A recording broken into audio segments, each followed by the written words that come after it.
Hey everybody, it's your buddy Perch, and I'm following up from the video that was posted this morning. Lots happened in 24 hours, and I mean, in addition to the whole political thing, had a has had a bit of a health setback, so probably has it explains a little bit why I was so PO'd yesterday because the pain was coming on. But anyway, I wanted to follow up a little bit on it because on one hand, it's very easy to get in here and kind of rant about somebody. And Mark Wade's a good target for that because he is well practiced at finding his foot and inserting it into his mouth and twisting it around in there a little bit. And I mean, I'm sure in his own mind, this is kind of a valiant defender of whatever his view of freedom is. But in reality, if you take a step back and look at it, it's just kind of a grown man throwing a tantrum. But the thing I wanted to go into with a little bit more depth there, which was in the original video, but I want to explain why this kind of stuff is so harmful, because we've been in the world of having these battles of, well, creators shouldn't say certain things on social media because it discourages customers. And it's true, but that statement, just like I said, it is almost a little too vague. I mean, it actually needs some clarity to it. So I want to kind of pin down a little bit what happens when stuff like this go on. So, of course, the tweet, if you didn't see the earlier video, which I'm sure, from what I can tell, most of you have, was basically Mark Wade complaining about the election and basically saying that as a result of it, he's lost his faith in kind of humanity, and he can't write superheroes anymore, and kind of saying, the quality of my work is going to decline, and this is why. Now, as I said before in the other video, this is him being, hyperbolic. He's going over the top. It's ridiculous. He said a lot of things like this in the past. Is his work actually going to have a noticeable impact from this? I mean, if so, that's beyond childish. It's somebody throwing a bit of a tantrum. It's like the people who are screaming. It's like the people who say, whenever their candidate loses, and we've seen it every election cycle, somebody will say, I'm moving to Canada, and they never goddamn do. So a lot of this is just hot air. But here's what happens. So, in comics, not all people are created equal, or at least maybe a better way to put it would be to say marketed equal. The people at the top of the company, and it changes all the time. Once upon a time, it was, Mark Miller and Brian Michael Bendis at the top of Marvel, putting out the big things. And, over in DC, you had Jeff Johns at the top of his game. And then, Bendis came in, and then Bendis left, and you've had Tom King there. And you have these bigger names. In reality, if you look at a company like you take Marvel, and they're publishing 80 comics a month, there's plenty of writers in some of those books you don't know. You wouldn't recognize the name. And then there's others, where you have your Donny Cates, and you have your Al Ewings, and you have, your Jed McKays, and you have people like that who become the bigger names. Now, right now in DC, over in the absolute line, of course, you have Scott Snyder, kind of at that top name recognition value, and you have Jason Aaron over there, and you have Kelly Thompson. But Snyder's the big name, and the other two are the slight step down names. Everybody still knows those names, but that's just how it works. That's not, by the way, that's not me saying that Snyder is a pardon me. Snyder's not saying, sorry, it's not me saying Snyder's a better writer than Aaron. It's just in this moment with this lineup, he's got the bigger marquee name. And over in DC All In, you have Josh Howard, who's doing great work, is a great writer. But Mark Wade is kind of the big name there right now. And soon you'll have Jeff Loeb over on Batman, and that will be the big name. So when you're the big name of a group, you'd have more of a spotlight on you. When you have more of a spotlight on you, the company tends to use you to market books. Mark Wade came in and did World's Finest, and by all accounts, for people who actually read the book, they were good books. And he was helped by having a great artist on those titles, Dan Mora. And so, the company starts promoting around the guy.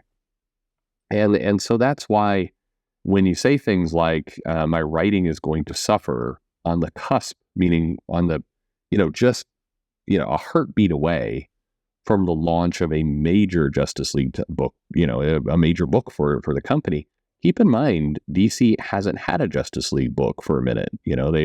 They basically kept it on the shelf for a little while following Absolute Crisis or whatever the last crisis was. And they did this intentionally, kind of build up some demand, like you've seen when Marvel skips Thor for a little while, or the Fantastic Four or other books.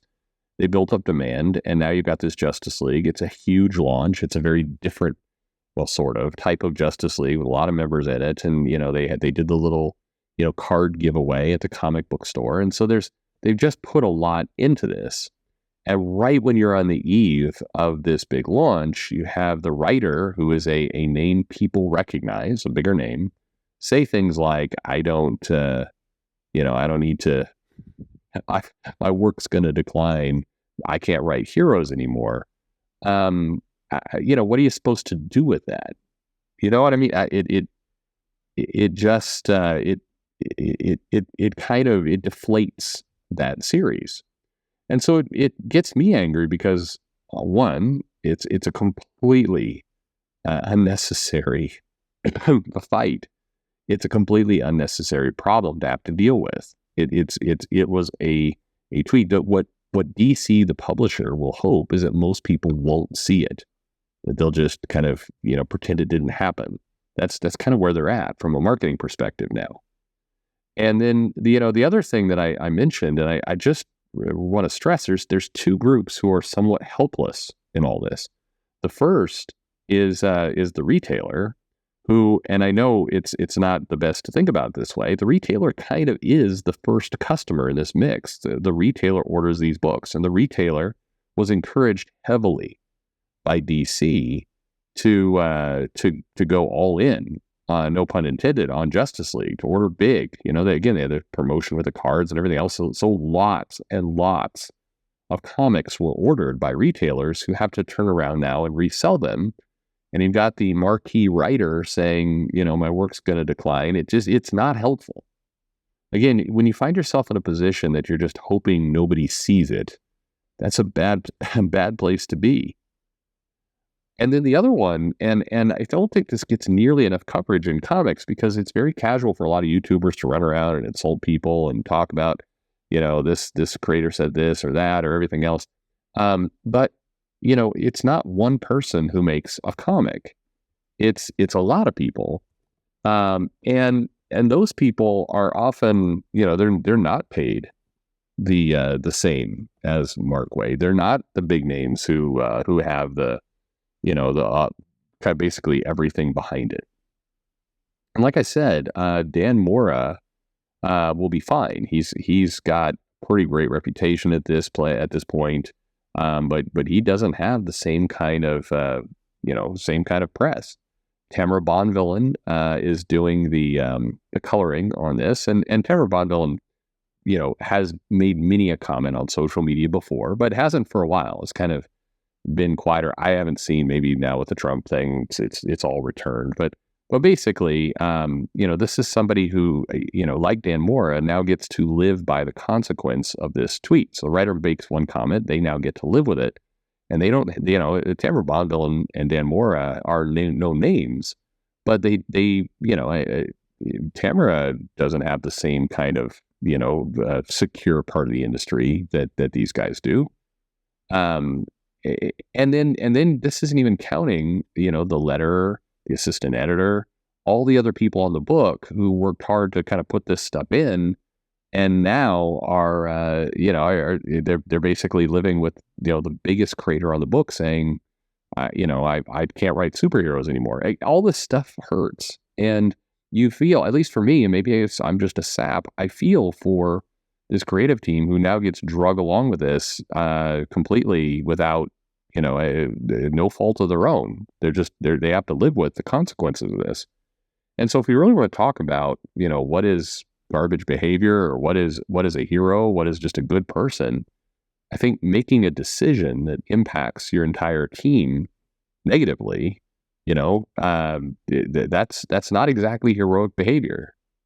So, practice what you preach. But I again, there's just too many people who are drug into this thing, who wake up one morning, and keep in mind, DC did I've often complained they don't do nearly enough marketing, but they are putting in a lot of marketing and effort, interviews, and everything else into making this book a success. And now they have to deal with, a guy, the centerpiece of their book, basically throwing a tantrum and throwing it all into the bus. It's just so dumb. Anyway, I wanted to just go into that a little bit more because I think it these are the kinds of things that comics, they're not exactly living easy right now. You've got this direct market problem. You have, in many ways, comics are quickly becoming a legacy item, a novelty item, as people, steer into other types of media and do other things. And so, having this happen, it's tough, right? I think it's very tough. It does not help. Anyway, there you go. That's my thoughts on the matter. You're perfectly in your rights to say, you're overdoing it. Who cares? That people say this kind of stuff all the time.